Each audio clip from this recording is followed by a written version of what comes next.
Olá a todos, vamos dar prosseguimento à nossa disciplina Aplicações da Engenharia de Software.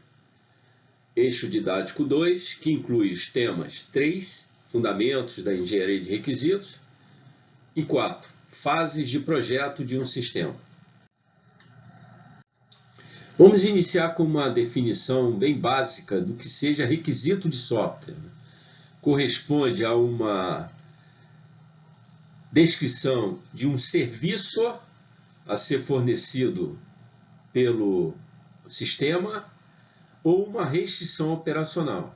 Então aqui nós já temos indicativos das duas grandes categorias de requisitos. São requisitos funcionais, estão associados aos serviços que serão fornecidos pelo sistema, e os requisitos não funcionais, que incluem as restrições operacionais que serão impostas também ao sistema. Bem, apresentada a definição de requisito, vamos ver agora quais são as etapas da engenharia de requisitos. Justamente a primeira etapa é a etapa de licitação. O engenheiro de software, a expertise dele é gerar modelos, aplicar engenharia no desenvolvimento de software. Ele não entende, então, do problema específico. Então, o primeiro desafio dele qual é? Entender o problema. Justamente nessa etapa de licitação, ele vai investigar, buscar descoberta de requisitos, não é isso? Licitação ou levantamento de requisitos. Posteriormente, ele vai para a etapa de análise. Ele vai fazer uma avaliação de possíveis conflitos, da identificação de relações com o contexto, definição dos requisitos, não é isso? E ele vai especificar esses requisitos em documentos. Esses documentos podem ser gráficos, documentos textuais, por exemplo, um diagrama de caso de uso, um modelo de caso de uso, que é composto de diagrama de caso de uso e descrições textuais de caso de uso. E, finalmente, ele tem que validar porque esses modelos representam, esses documentos de requisitos representam o entendimento dele do problema. Mas isso aqui está correto, então ele tem que validar com quem entende do problema. É justamente o usuário final, o cliente. Então, essa última etapa de validação. Vamos ver aqui um exemplo bem simples. Imagina que nessa etapa de licitação, o engenheiro de software identificou como requisito funcional a necessidade do sistema gerar o histórico escolar de forma online para os alunos. Ele faz uma análise desse requisito e gera o que a gente chama de diagrama de caso de uso. É justamente um caso de uso denominado de gerar história escolar, que ele é complementado com a descrição textual. Na próxima etapa, esse diagrama gerado, o modelo, no caso aqui nós estamos fazendo uso do modelo de caso de uso, que ele é composto de diagrama de caso de uso e descrição de caso de uso. Então, o engenheiro de software, ele, junto com quem entende do problema, o cliente, o usuário final, ele vai validar aquele modelo gerado para que se o entendimento, para ratificar o entendimento dele como engenheiro daquele problema que está sendo modelado. Vamos agora abordar o nosso tema 4, que é fase de projeto de um sistema.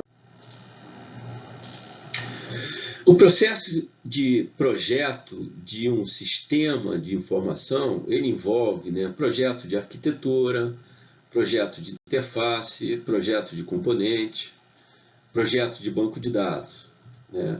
E para que a gente possa gerar esses projetos, nós temos que entender bem como os conceitos associados à modelagem de sistema. Então, modelos de software. Na construção de sistemas de software, assim como na construção de sistemas habitacionais, também há uma gradação de complexidade. Então, como nós apresentamos anteriormente, as etapas do desenvolvimento de software, levantamento de requisito, análise, projeto, implementação, à medida que a gente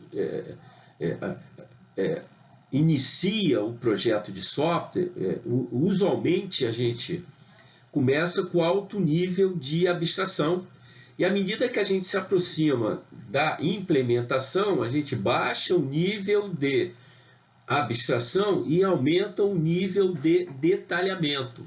Então, isso aí os modelos de software eles permitem isso, né?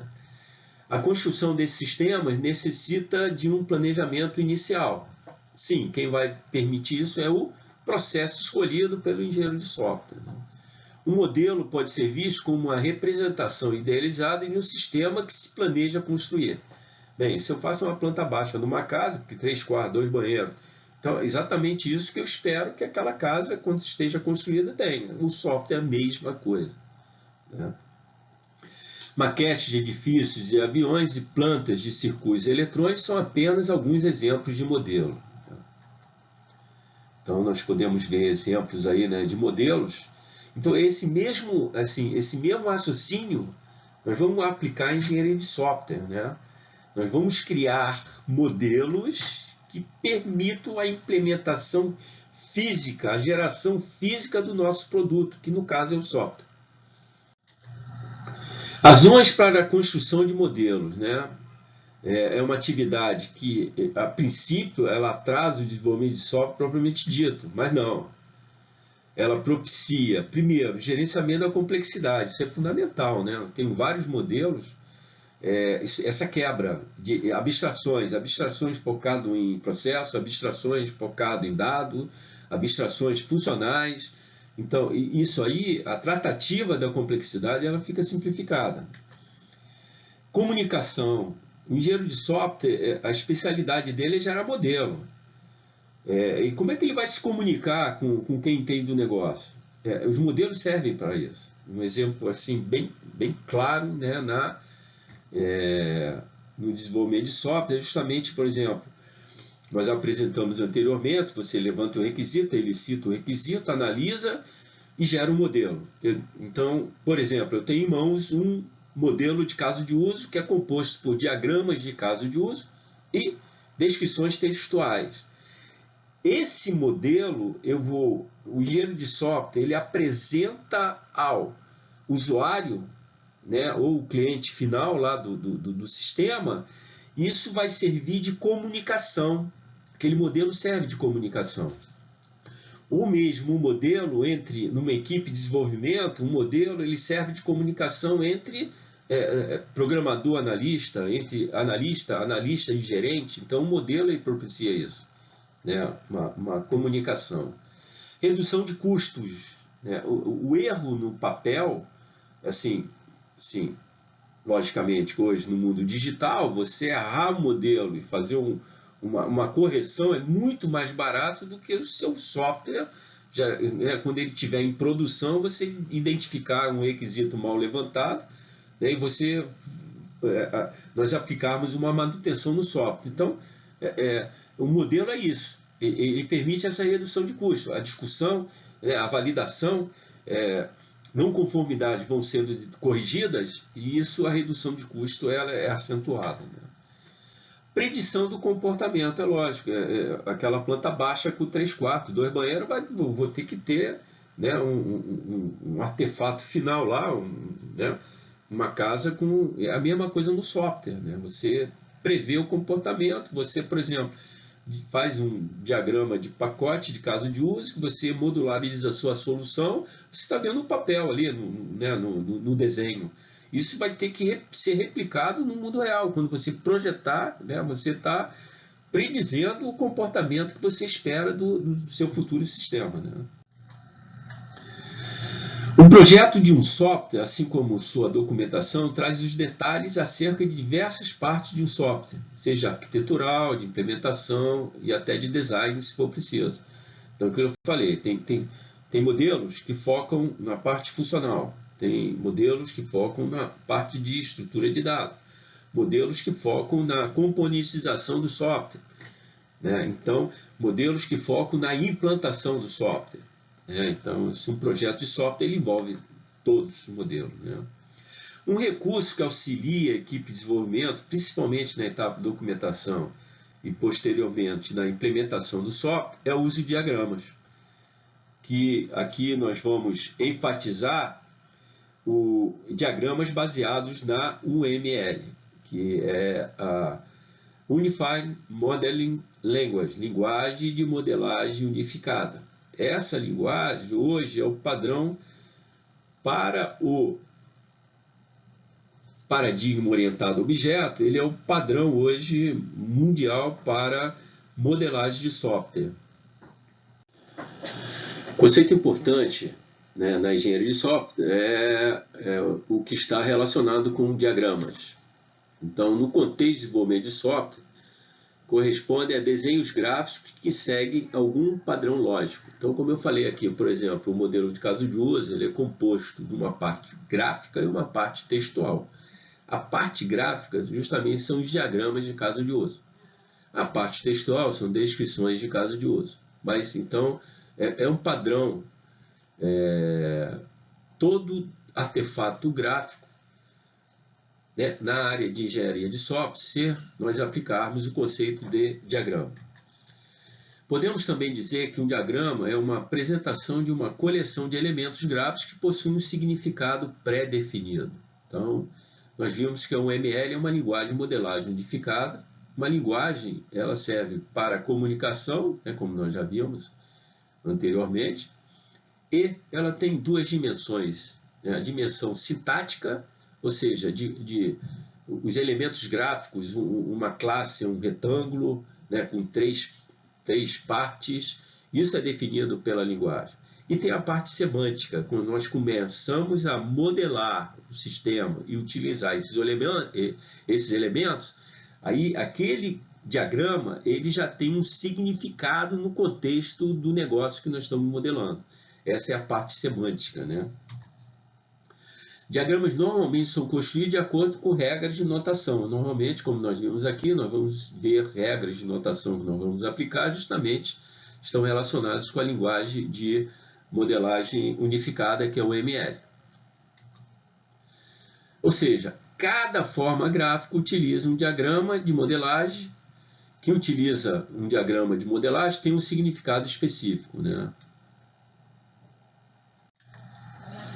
Então, assim, o que é modelagem de software?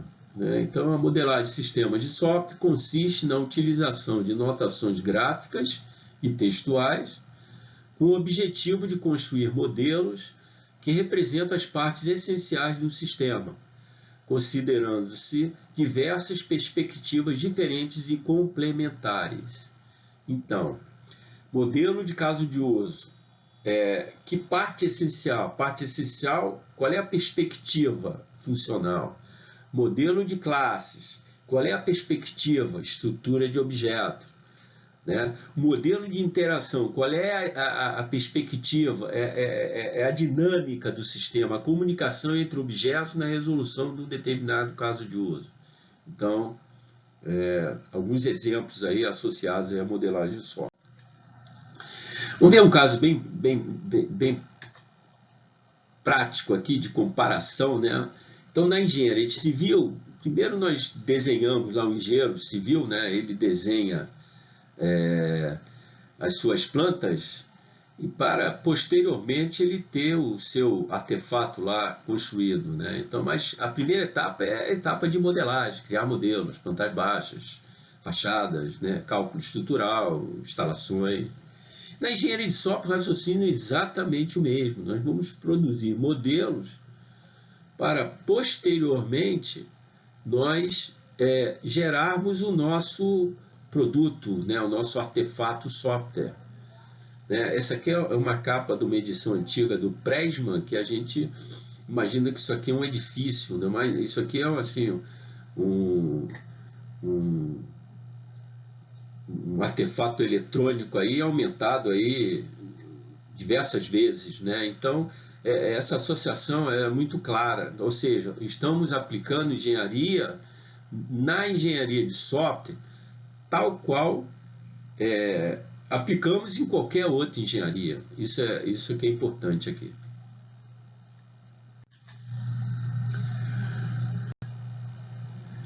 Vamos, então, entender um pouco, então, como já foi apresentado anteriormente, né, o ML, que é a linguagem de modelagem unificada, linguagem padrão hoje no paradigma orientado a objeto, né?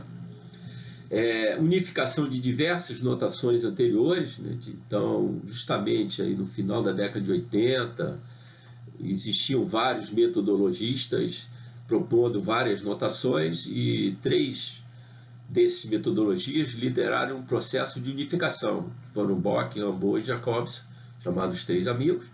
Eles criaram uma empresa Rational, eles unificaram o processo, essa linguagem de modelagem, unificaram essas metodologias propostas, geraram uma metodologia chamada processo unificado, criaram uma ferramenta chamada Rational, e essa ferramenta ela foi adquirida pela IBM. É justamente essa ferramenta, aquilo que ela tem embutida o processo unificado, né, que permite justamente o desenvolvimento de software de acordo com essa metodologia. Tá bom? Aí nós vimos de uma forma bem genérica, né, quais os artefatos, os diagramas possíveis de serem gerados, né, pelo OML. Então nós temos aqui 2 grandes categorias, que são estruturais e comportamentais, né? E a partir daí nós temos diagramas estruturais, diagrama de classe, diagrama de pacote, diagramas comportamentais, diagrama de caso de uso. Os diagramas estruturais estão voltados, como o próprio nome diz, né, estruturas de dados, estruturas de pacote. Os comportamentais estão voltados mais para a parte funcional, de comunicação dinâmica entre objetos também, não é isso? Então nós temos aí uma forma, hoje, os principais diagramas da UML. Vamos exemplificar alguns desses diagramas. O diagrama de caso de uso, né? Então o que nós estamos visualizando aí? Nós estamos visualizando as funcionalidades que deverão ser implementadas no sistema, né? Nós temos aí os agentes externos, que são chamados de atores. Nós temos aqui os casos de uso. Outro diagrama importante é o diagrama de classe.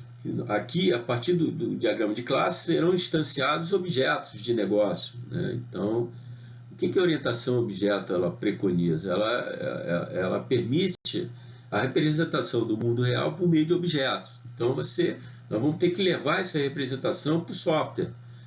E quem permite justamente a instanciação de objetos no software são as classes. Então, as classes de negócio elas são definidas aonde? No diagrama de classe.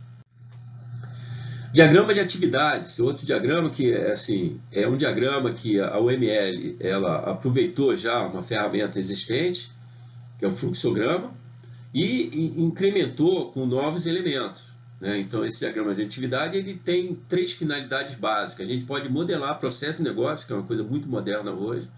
Nós podemos modelar aquela descrição de caso de uso, que usualmente é textual. A gente pode também substituir essa descrição textual, que é mais usada em mercado, por uma descrição gráfica, usando o diagrama de atividade. E a terceira finalidade, que foi a origem, né, do fluxograma, que é a modelagem de função, de método, né? E também temos um outro exemplo, aí é o diagrama de estado.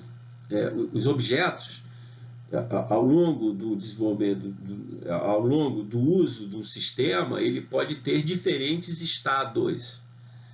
E para cada mudança de estado, né, o engenheiro de software ele vai identificar qual o evento, quais são as restrições para que aquela mudança de estado ocorra e quais são as ações. Então, é um diagrama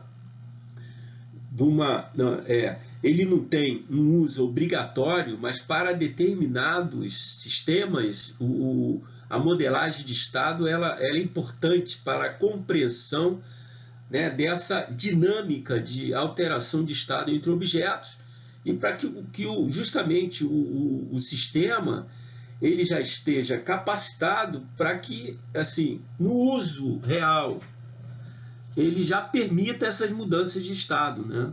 Então, é uma ferramenta de modelagem muito rica também. E o diagrama de sequência, que é um diagrama de projeto, onde, como foi falado anteriormente, a modelagem orientada a objeto, ela preconiza o quê? A representação do mundo real por meio de objetos, objetos se comunicam por meio de mensagens. Essa comunicação por meio de mensagens ela ocorre ela é representada, qual é o diagrama que permite isso, diagrama de sequência.